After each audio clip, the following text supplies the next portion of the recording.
When I first heard Spark, the tears just rolled down my eyes, and I knew that this was how Alan was able to get through everything.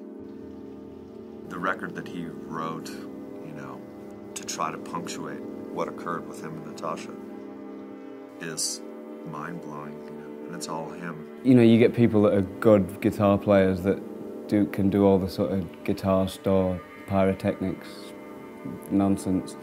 This was like, he was just like picking this thing, but it like broke your heart, you know what I mean? It was like... I think it perfectly captures what he was going through at the time, which is extremely heavy emotionally and physically, what he was going through when he was making that record. I would not wish what he had to go through on anyone, even my worst enemy. I would never want them to have to deal with what he's gone through in the last few years. You can feel a lot of pain on that album, but you can also feel the hope and the beauty of it as well.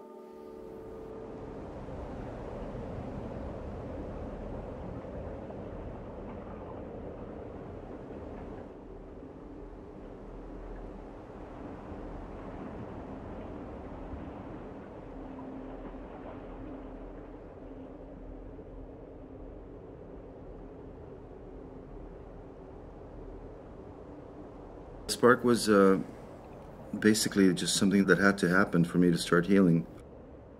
I never thought to myself of making a record, a solo record, because I'd never made a solo record my entire life.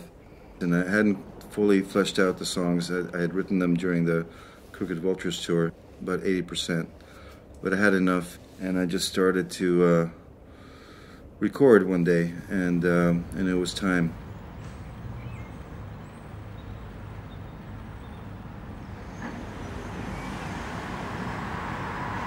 My mom was staying with me at the time, and she was taking care of, feeding me and making sure that I ate something, because I just went into the control room.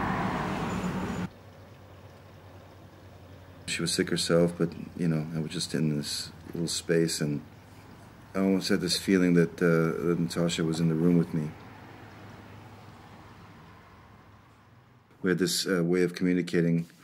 We would, throw ideas back and forth, and we both kind of help each other along in the process, and it's as if she was there answering my queries or giving me ideas, and I would suddenly think, oh my God, this needs like a 4-part harmony, and it was something that she used to do so easily, just say, give me a track, and she would sing a beautiful line, one take, okay, another track, and here comes the counterpoint, and it would be so fluid and perfect, and she was all composing it in her head in the moment, and I did that a couple of times, and I realized, wow, it's like something I never would have thought I could do. It's like she left me some gifts behind,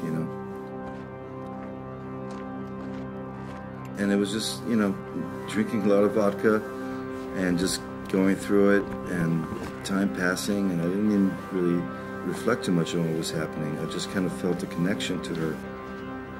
I was tearing and crying and feeling really kind of raw.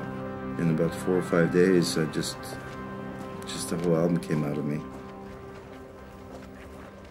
At the end of it, I just realized, wow, it's finished. It's an album. It's my ode to you. It's my thank you to you. That's what a Spark is, really.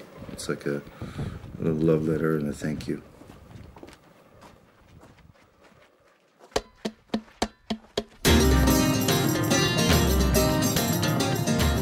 Usually you hear 1,000 sad songs that are kind of mellow, slow-paced, that just sort of meander along, and but I really don't feel like that.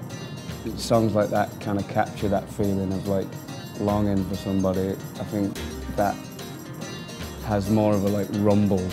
That tune, Endless Eyes.